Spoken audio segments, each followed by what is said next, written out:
Before you are a mother, a wife, a friend, a daughter, a sister, and everything else in between, you are your own. And I hope you start to make space for yourself more often.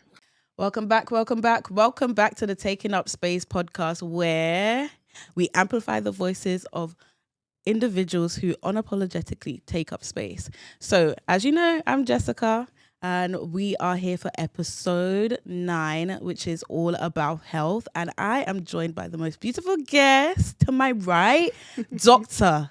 Eni Kolawole. Big up yourself, Eni. Thank you so much for joining me today. And again, Miss Doctor, okay? So she has a lot of expertise. She's a specialist, in her field. Hey, she went to school for how many years, So she is currently working as a resident doctor and also advocates for knowledge sharing through her platform, which is a charity called Hope Across Ages Foundation. So, Miss Eni, would you like to say hello and just introduce yourself? I know I probably gave a little bit about you, but yeah. Yeah, so my name is Eni Kolawole, Dr. Eni Kolawole, and I'm a resident doctor in the NHS. I've been doing it for about 2 years now. I'm in my second year now. Yeah. That's the state of the NHS. Honestly. Big up yourself. Yeah. It's a shame. So I've known Eni for quite some time. Yeah, it's actually been a while. Over like 5-6 years. More than that. Because Almost it was before I went to med school, yeah. Oh my goodness. Yeah. So I met Eni through our mutual friend Kishi. Hey girl. Hey. And yeah, since then we've been social media friends, and honestly guys, I'm a bit of a busybody, okay? So shout out to Esther. Esther was having a bit of a chit chat with Eni and cross paths in terms of this podcast topic, and I just thought that she would be the most suitable fit for today's episodes. And I just want to talk to you about, one, what got you into medicine? What got you to become a doctor? Okay. This is always the first question everyone asks. And it's actually the hardest. Really? It's the hardest to answer because it's like such it was like a feeling. There's like a feeling that you can't explain. I get you. So I've always had like a background in caring. So I used to be a young carer for my sister. And I just feel like it's just, I don't know, I'm just a caring person. So I thought like, let me do something to your strengths. Yeah. And there wasn't anything else that really spoke to me or said like, or made me feel like I want to do this for the rest of my life. And I just, I did a observership in Tanzania, in some hospitals in Tanzania. And I was like, I really like this. That's so cool. Do this. Oh my gosh. So how was Tanzania? How long did you do that for? How long was that for? I think it was 2 weeks. It was actually meant to be Thailand, but it was when Thailand had all their political issues. So it had to go to Tanzania, I know. But that would have been so nice. Yeah, it would have been nice. But Tanzania was great. Made loads of new friends. I think it was the first time I saw a C-section. Went surgery, first time for that, on the wards. Like it was amazing, but it also made me see the differences between our country and these countries that don't have as much as us. So I think that was my first experience of that. Okay, thank you for sharing. That's a very international. Like, it's nice to see different perspectives. I think that helps you grow and know the type of doctor you wanted to become as well. Yeah. So I want to also ask as well, what was the driving force behind your charity? Because I know that it's still new in its growing phases, and it's definitely, from what I've seen on your Instagram, it's just to inform and push more information to our community. Well, anyone that comes across it, really. Mm-hmm. So just wanted to dig a little bit more and know what's going on. So the driving force was my sister, who I cared for, and then my dad as well. So recently my dad was diagnosed with Alzheimer's. Oh, wow. And so stepped into another care role, but this one a bit more of an intense care role because the condition is a bit more intense. And I think when he got diagnosed, there was a whole stigma. My family were like, oh, we can't let people know, or like it'd be like, oh, like we want to go somewhere. We want to go somewhere, but it's like, I don't want to say black people, but because it's not just black people, it's African people. African people. But then I also feel like other ethnic minority communities are the same. Like, you try and keep stuff to your family. You're scared about what people will think. How is that helping us? It's not helping us. Exactly. I know you don't want to talk about, I think it's, that evil eye. We always have that type of mentality. Yeah. And sometimes you don't know the support that you can get. And sometimes we miss those opportunities, especially as a young carer. You need support outside of your immediate family. Sometimes you just need some friends to just be like, hey, let's go here, but yeah, we'll get into that more a bit later, but continue. Sorry. So my dad was diagnosed with Alzheimer's. There was like a whole stigma surrounding it, like, oh, we can't let people know, or what will people think? Yeah. More than anything, so what will people think? What will people think? And I was just always like, who cares what people think? Yeah. And I think it's because I had that health care background. I understood that it's a condition that you can't hide. Yeah. It's something you can't hide, because they don't act like how they used to act anymore, and people will start to think, okay, what's going on? And if you're like unapologetic about it, it's better than you trying to hide it and then feeling embarrassed when it happens. Don't get me wrong, I have felt embarrassed from time to time for different like situations, but it is what it is. So there was like a whole stigma, and even with my sister as well, there was a whole stigma surrounding that I noticed in our communities. And I was just like, it doesn't need to be this way. Like, it shouldn't be this way, because it's uncomfortable for those of us who love them and are caring for them, and we're taking them out to spaces, and then it's also uncomfortable for them. It's very uncomfortable for them. So I just feel like this needs to change. So that was the first driving force, and then the second was like the Tanzania experience. And I've just always not felt comfortable with life being unfair. Some people having better access to things, some people having higher quality of things for something as basic as healthcare. So I was like, I really want to make an impact in a positive way, and that's how I came up with the charity.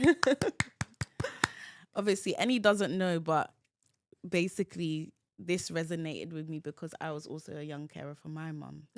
And unfortunately my mum did pass away 2 years ago, but being a young carer, no one prepares you. It's not something that I think anyone can just do. And I think you pinpointed the right thing by saying, or the trait is that you're just a caring person. And when it's someone you love, you do anything for them. And that was how I got involved in caring for my mum, because again, she did not tell people. She didn't want to tell people. And obviously, the big C word, cancer, like, not everybody wants to talk about it. They want to fight it. But unfortunately, she told people when it was way too late. And at that point, when she did tell people, it was her final months, So that was why I kind of resonated with you a lot, because I was like, oh my gosh, there's so many people that are living this way and no one knows. Yeah, no one knows. And guys, I can tell you for free, oh my gosh, I was burnt out. It's a lot. It's a lot.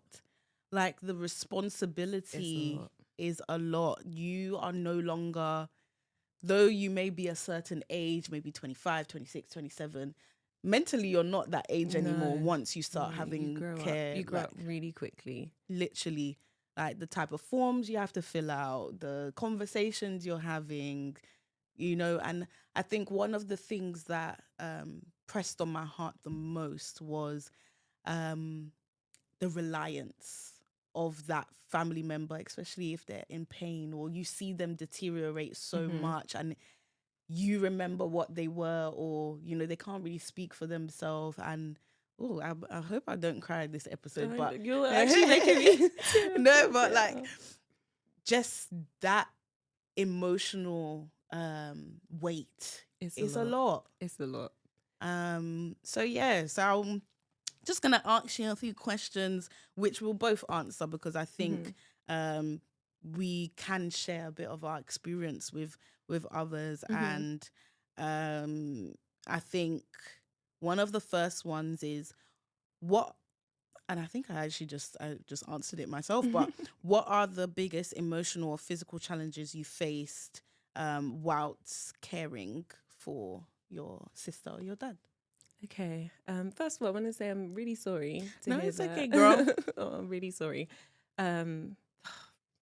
Physical and emotional. Like you said, emotionally, it's just a lot. Yeah. You feel burnt out.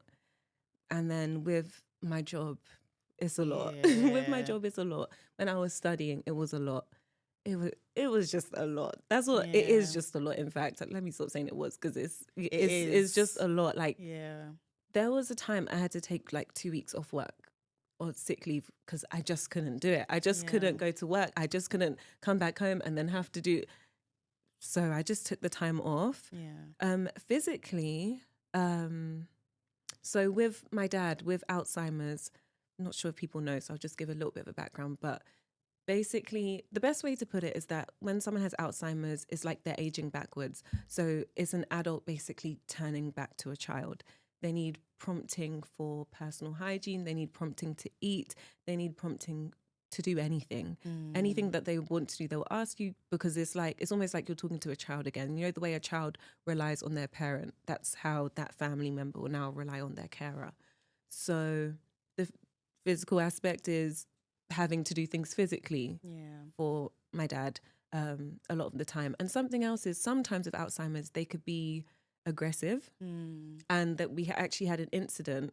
I'm not sure. I don't think my mum's I'm gonna send it to my mum so she will watch it. But she might be like, girl. Hey, keep it PG. You don't want auntie. No, she won't. But it's that's the thing though. Actually, my mum is a bit more like me in terms of people need to know. People, that's like good. break the stigma. It's my siblings that are like, oh, like I'm scared. Okay. But we Shout did out to have auntie. right. But we did have an incident where they can have like an aggressive streak because they don't understand what's going on. So there have been a couple of times where he's been a bit aggressive towards me. I know it's no fault of his own. He's not meaning to do it. It's not like a malicious thing. But there have been times where I've taken the physical brunt of that. So, like I said before, it's just a lot. There's just it's a lot going on. It's emotionally taxing. It's mentally taxing because you're feeling very sorry for this person who's now like a shell of themselves. They're not like who you remember them to be. This is not like my parent that I grew up with. And then, you have the physical aspect. And my sister too, actually, she had a bit of like they get frustrated quite easily. So there was that physical aspect. Emotionally, mentally, I used to feel like because I'm the youngest. So I used to feel like, and she's the closest to me in age. So I used to feel like we're meant to have this really close relationship. And now it's like you have this extreme reliance on me and it's frustrating. I can't do things with my friends sometimes because I need to hang out with my sister or look after my sister. So there was that. And then it's like, oh, I'm scared about what my friends would think when I was in school when we were younger. I don't want to bring my sister around because I'm scared what they might think, or I don't want people to make fun of her. When I'm in public and people are looking. It's a lot. I think people don't realize the sacrifices that are made with anyone that's a carer, no matter if it's Alzheimer's, if it's cancer, if it's autism, if it's like, there's a lot of, you put yourself on the back burner and to make sure that that person's needs are met. Yeah, exactly. And I think my question to you and also to myself is, how have you been able to strike a balance? And listen, balance is not always 50-50. Okay. You know, some seasons is different. Okay. You know, maybe Christmas when your family's around, you have more siblings around, like the holiday times. Maybe you have more support, but I don't know how it was for you. Yeah. There was no balance. That's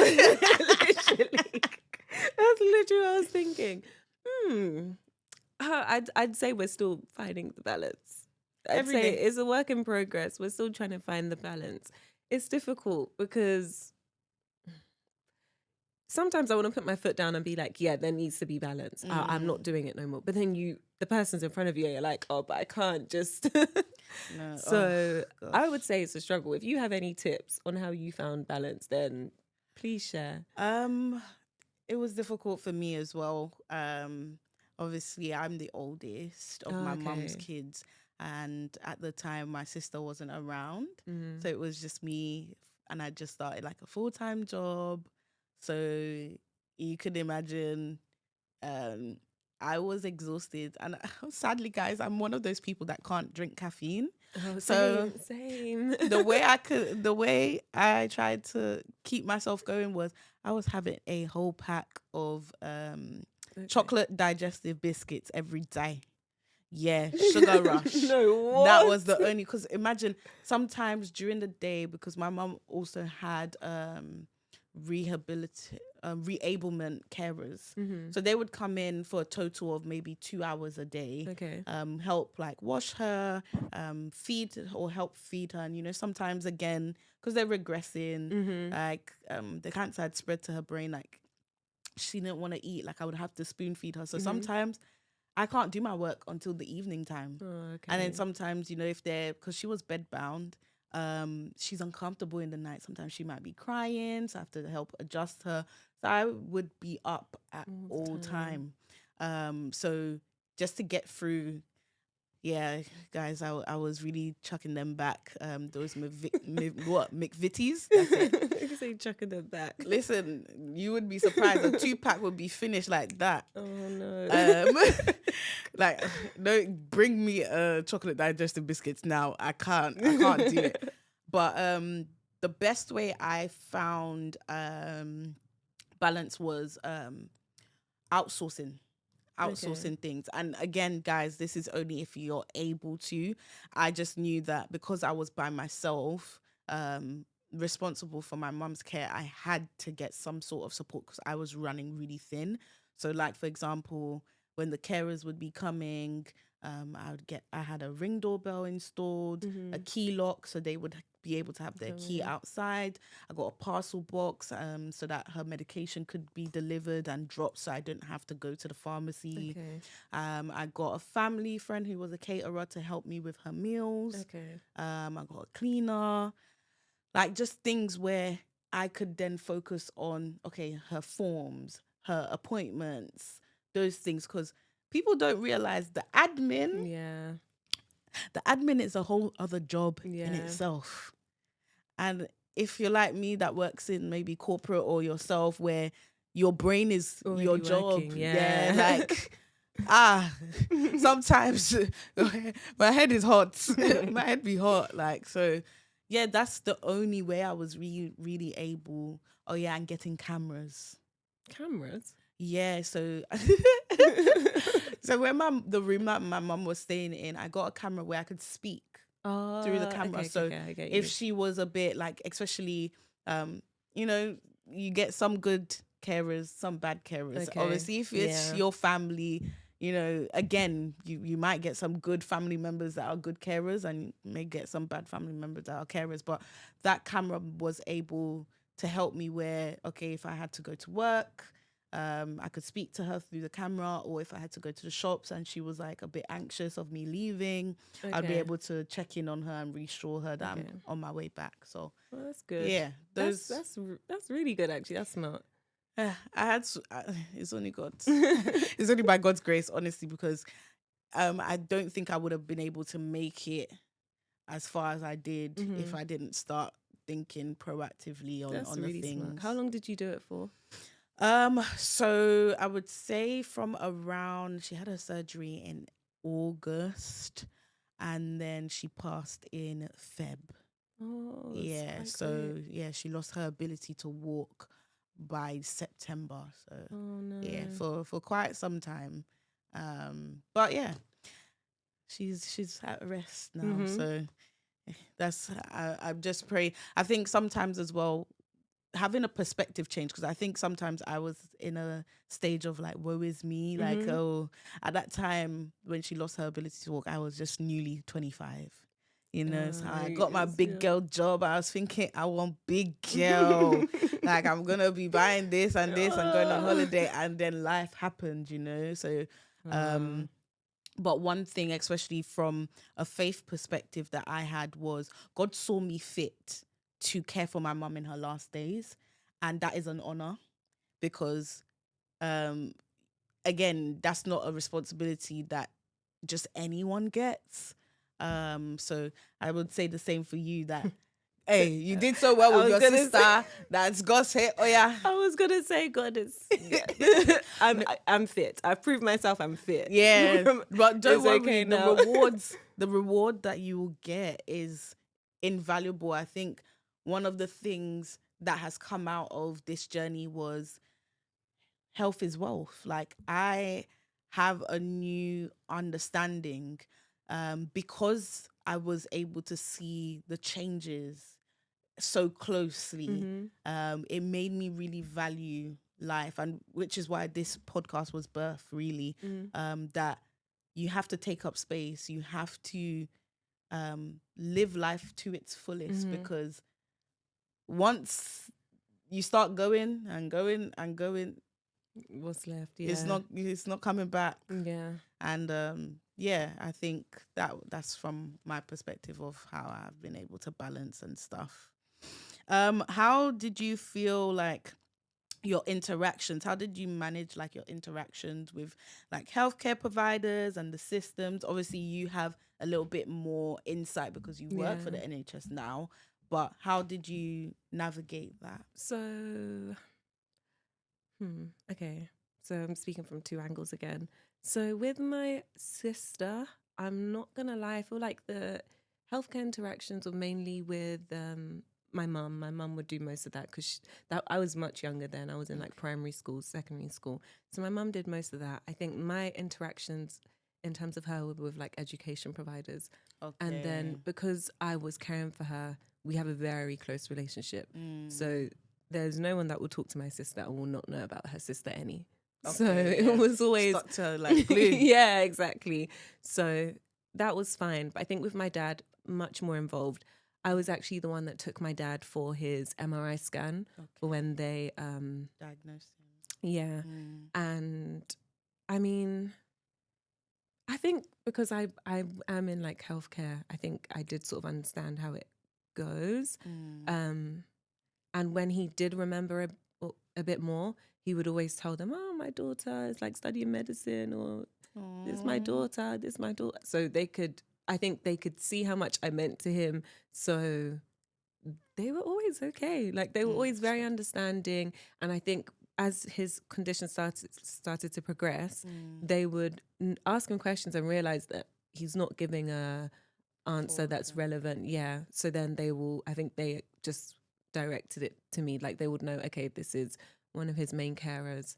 And I think it's always been like that. I think the main things were, as soon as they heard I was a doctor, healthcare providers switch up. They switch up when they hear you're a doctor. They're like, oh, and then they come correct. Yeah. So it's always been positive. I think the pharmacy, positive. We did change areas though. Okay. So we moved outside London. Okay. So I'd say my first experience was very good. You know, when he got diagnosed, I think the health team in our borough were amazing. Very proactive. Very proactive, very helpful. But in our new borough, they're not so proactive. Like we tried to get help with care, like carers coming in. They've not been very helpful with that. And they aren't doing like checkups as much as I'd like. But because I've not had time to really hammer down on them. Yeah. See, again, guys, the admin, because you have to also think about your schedule and knowing that these people only work between 9 to 5 and having to call them and have that conversation when you're on call or... It's a lot. I know I said that, but it's a lot. Pray for us. I'll be praying for any. But yeah, I can definitely relate to your last part in terms of not having proactive support. Throughout my mum's journey, I feel like, I don't want to say the NHS did her disservice, but as a nurse herself, my dad's also a doctor. So I come from a family of medical professionals, and it was just really sad to see the negligence of their fellow colleague. And I think that also hurt my mum a lot. And ultimately one of the incidents that happened with a carer was what made my mom deteriorate, because we weren't able to further treatment. So I would always say, if you're caring for a loved one, just caring for anyone, even if you're a carer, if you're in a caring job, you need to take it seriously and be careful. I think a lot of people just think, yeah, it's £12, £15 an hour, but this is someone's real life. And that's another reason why I got the cameras. Honestly, there was one incident where the carer actually left the door open. Like I think it was left the key to the road, like to our house open. And it was a neighbor who was passing and just rang on the ring doorbell and said, hey, your thing is open. Like, thankfully we live in quite a safe area, that usually we all know each other. We lived there for a number of years. So it was shocking. It was hurtful because, you know, I understand we're human beings, so we'll be tired, but those type of incidents really makes you feel, it makes you feel quite heavy, because you're just like, who can you trust if it's not you? Yeah. But you are not an island. You can't do it all.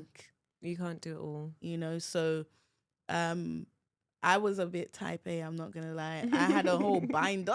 Did you? I had a whole binder. Because again, I think they always say that nurses and doctors are the hardest to treat because they know what you need to do. Yeah. And my mum was very particular.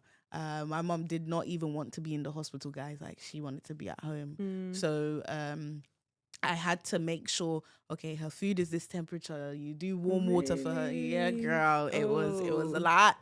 But I wouldn't have had it any other way. I think what I would have done is just from onset, just had cameras. Because I think carers being known, or there's an agreement and they're aware of there being surveillance, they act right. They do act. I think it's the same with what you said in terms of once you say you're a doctor. Yeah, it's like you fix up. Yeah, you know. So yeah, I think my mom didn't want us to take any legal action. Thank God we didn't, because I don't think I could have done that on my head. But it was a cause for legal action at that point. What you guys occurred? Are strong, because I know for a fact I would have. I know I think even if my mum and dad said no, I'd say no. No. But even the process of putting in complaints, it's and if you think long, about all the things you have to do already on a day-to-day to then add this to your plate as well. I can say it now because I'm not in the situation. Yeah. So I get it. And it's funny what you said about the NHS, because I feel like at work, I've been put off the NHS because there's a level of understanding that I thought that I'd get from my colleagues. Yeah. Once they heard that, you know, the situation, because I don't even tell people my business, actually. I just keep it to myself and I manage. I come to work, I manage, I leave. But I told them this time because it's starting, as you know, as the condition progresses, it's more heavy.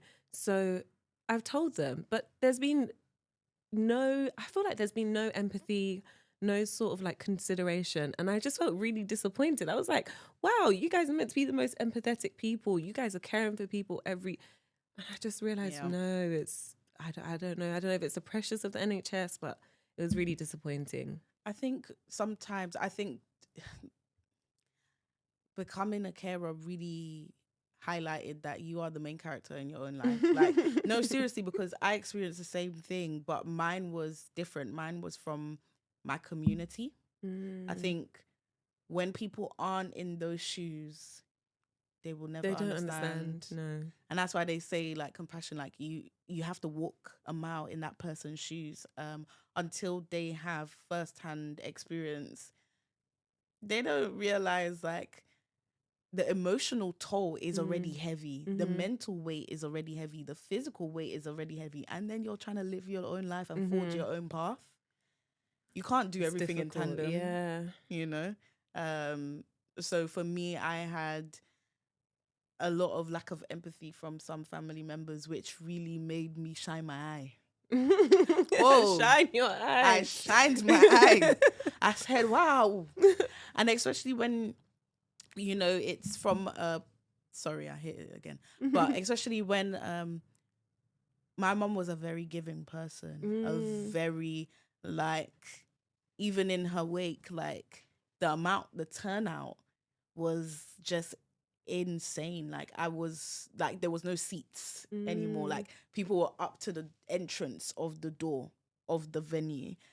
And from everyone, they said the same thing, that she was caring. She was such a quiet soul. Like, she brought them to Christ. So to hear all of those things and reflecting on how she was treated in those last days, or how the lack of support really, really made me realize that, oh boy, It's just you. it's only you. It's just you. You and God. No, for real.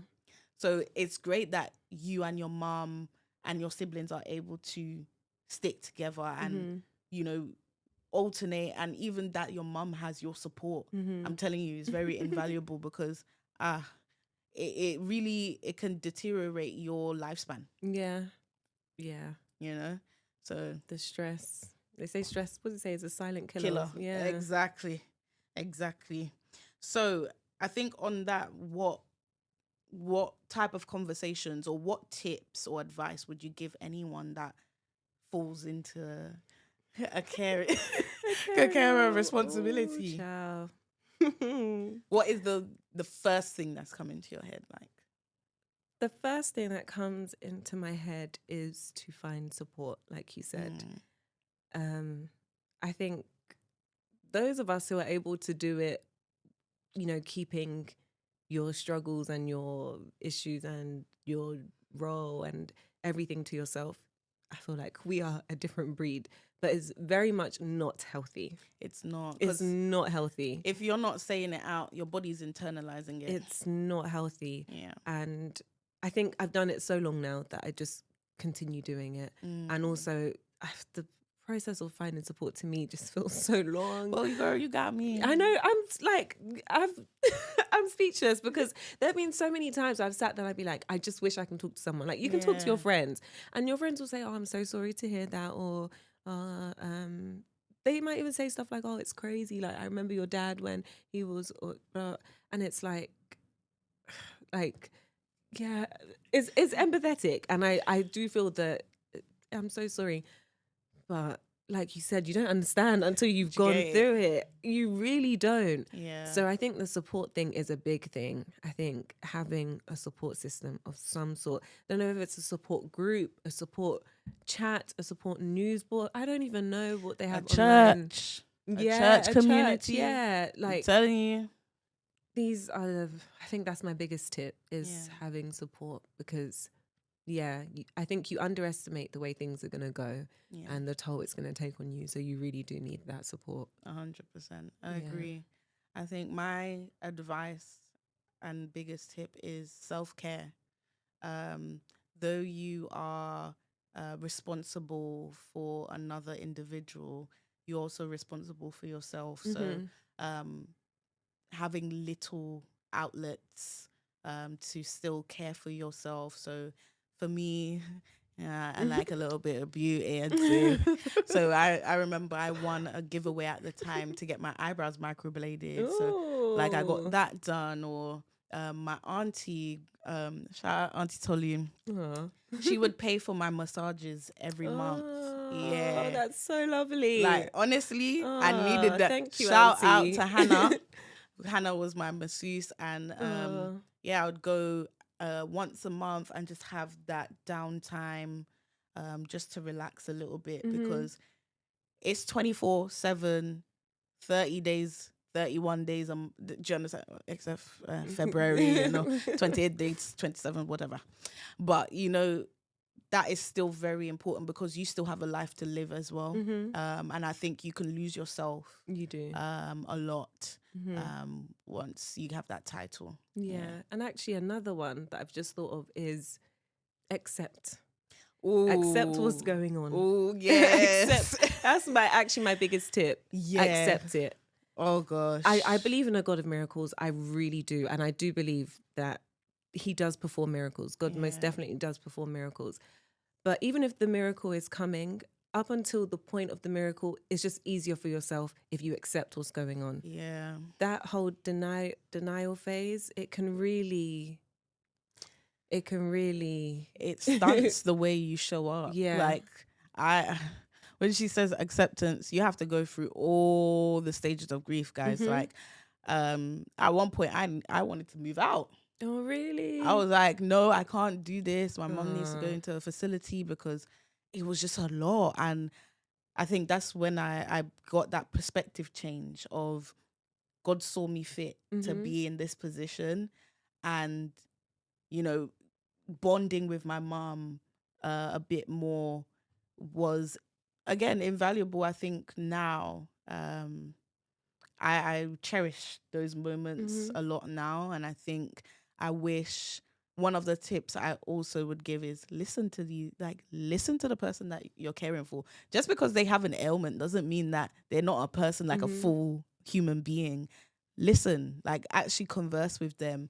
Like I remember the week that my mom was passing away, I was having a conversation with her, and she was like, Scott, do you know it's good to serve the Lord? And I said, yes, mommy. And I always remember that, like, because it's just like that person is still there somewhere. Yeah. I think the other thing that I wanted us to kind of touch on is what are the platforms that have been useful for you whilst, you know, going through, like, is it YouTube? Google would be our best friend sometimes, or maybe your colleagues, like studying. What has been useful for me? In terms of learning more about the conditions? Yeah. I would say that's difficult because I feel like because of my background, I didn't really feel like I needed to do much more research because I literally learned so much about these conditions at uni. But if anything, Netflix was useful with autism. You know, they have a few of those shows. Yeah. Atypical was one of them. And then you have the recent one, the Love one. Oh, yes. I can't remember the name, but I know. Do you know that one? Yeah. They're so cute. Yeah, they are. And so you can see the full spectrum of what the conditions can be like. And then you also have like that medical show where the doctor is autistic. I forgot what that's called. Oh, but that's also I love on that Netflix. One. So that's useful. Another thing is TikTok. Of course, TikTok always has the most random, informative videos sometimes. Yeah. So that's been useful. And then I've gone to the actual conditions like society pages. So like Alzheimer's Research UK. Yeah. And then just go on there, have a little look around, and that's been it for me. Okay. I think for me, I have a list actually because my mom had breast cancer, we had Mary Curie, we had Macmillan.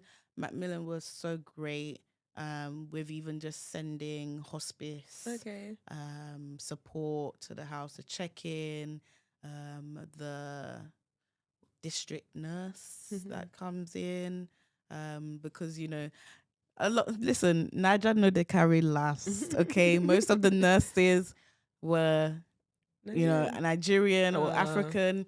And then also because I'm from a medical family, my auntie would also come over, help. And then my other neighbor as well, she's also a nurse, a district nurse. So I had that support when necessary.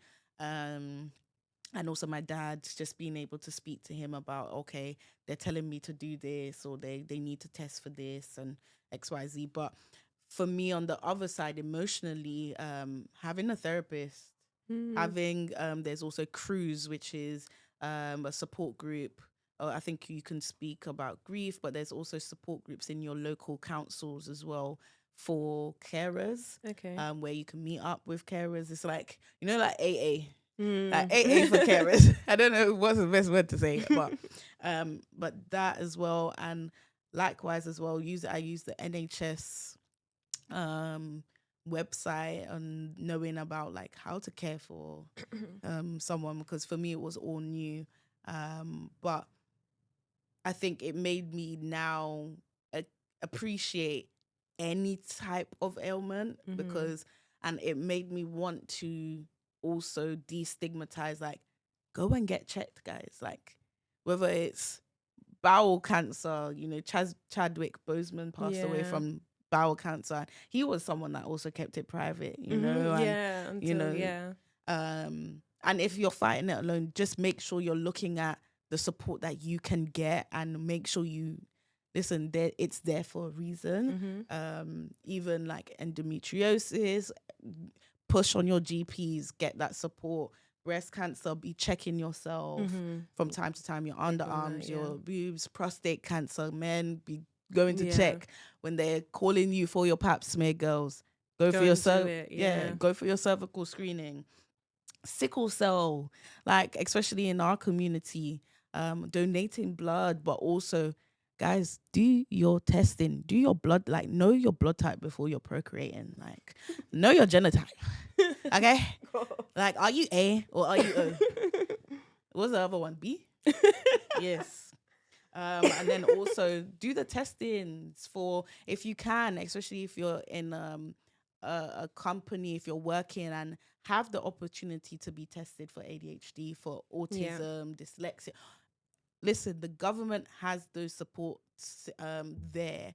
And then also you're covered by disability. Like, people forget that there are allowances made, especially if you're in university, if you're a care leaver, like all these things are there for you to be able to still live a full life as much as you can. But yeah, those were mine and what came out of the whole the whole journey, honestly, because it do me. I'm not gonna lie, guys. Like after a while, I just had to go and travel. You know, when you just need sound mind, like I just need peace and quiet, because I just feel like you're constantly you're a hamster on a wheel. That's a good analogy, actually. Yeah, like, and then when my mom had passed away, what I felt like after was I felt like a dog in a cage, and the cage door was open, but I just couldn't get out. Like, you're not like Pavlov, like because of everything, like I was just so drained. I didn't know if I could continue living anymore. Like it was really hard. Also, shout out to Samaritans, because you guys held it down for me so many times when I just was crying, and you know, like those outlets are there for you to really be able to get back on your feet, because one thing about going through these things is you have to accept that this is the reality, or grief is not something that you get over. It's something that you just learn how to deal with it. You work with it. Some days you're good, some days it's not so good. You know, so guys, that was today's episode on all things health. And I just want to say thank you so much, Annie, for joining me today. I hope I didn't talk your head off too much. No, thank you for having me. You're more than welcome anytime. But so next week's next episode is gonna be the season finale, so stay tuned. But I hope that you guys enjoyed today's episode, and always remember that this is a community, it's not just a podcast. So I want to hear from you. What is one thing that you're grateful for this week? And I will share mine, and Annie will also share one thing that she's grateful for this week. I'm grateful for new opportunities. I opened a new chapter in my life this week, and just having the ability to begin again is invaluable, because I'm able to get up in the morning and feel like, hey, I can start all over again, and you know, life hasn't crumbled. You know, it's moving in an upwards trajectory. Glory be to God. So that's what I'm grateful for. I'm grateful for. Okay, I'm great. This is a strange one, but I'm grateful for a down day that I had, because I feel like without that down day, God wouldn't have been able to show how big he is or how merciful he is, because it was a crap day. It was a crap day. And I was saying all sorts. I was speaking to God in frustration. You know, when you get frustrated, you say anything.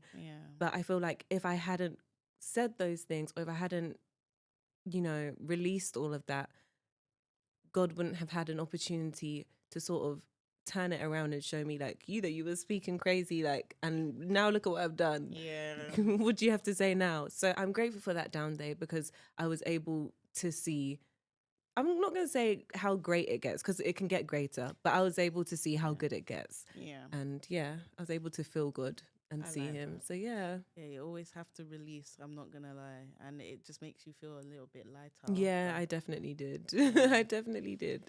So guys, thank you so much for tuning in, and make sure if this resonated with you to make sure you like, subscribe, and share with someone that you think might find this useful. So always remember that you are loved, you are valued, and you have a purpose in this world. So take up space.